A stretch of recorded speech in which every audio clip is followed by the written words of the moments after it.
இம்மைக்காக மாத்திரம் நீங்க கிறிஸ்துவின் மேல் நம்பிக்கை உள்ளவர்களா இருக்கிறீங்களா? கர்த்தருடைய வேதம் என்ன சொல்கிறது என்றால், இம்மைக்காக மாத்திரம் நாம் கிறிஸ்துவின் மேல் நம்பிக்கை உள்ளவர்களா இருந்தால் எல்லாரை பார்க்கிலும் பரிதபிக்கப்பட்டவர்களா இருப்போம் என்று கர்த்தருடைய வேதம் சொல்கிறது. எதற்காக கர்த்தரை ஆராதிக்கிறோம்? எதற்காக கர்த்தர் மேல் நம்பிக்கை உள்ளவர்களா இருக்கிறோம்?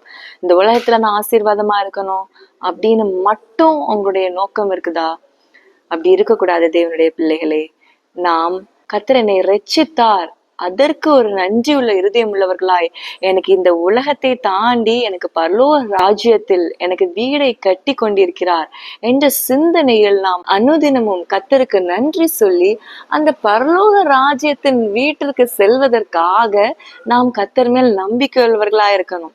இந்த உலகத்துல நம்ம கொஞ்ச நாள் நம்ம ஆண்டவர் வச்சிருக்காங்க, அந்த கொஞ்ச நாள் சந்தோஷமாக கர்த்தரை ஆராதித்து மகிமைப்படுத்தி வாழணும். கர்த்தர் மேல் ஒரு நம்பிக்கை இந்த இம்மைக்காக மாத்திரமல்ல, மறுமைக்காகவும் நித்திய காலமாக கர்த்தரோடு பரலோக ராஜ்யத்தில் வாழ்கிறதற்காகவும் கர்த்தர் மேல் நம்பிக்கையுள்ளவர்களாய் வாழ்ந்தால் நாம் பரிதபிக்கப்பட்டவர்கள் அல்ல, ஆசீர்வதிக்கப்பட்டவர்களாக கர்த்தருடைய மகிமைக்கென்று வாழ்கிறவர்களாக இருப்போம்.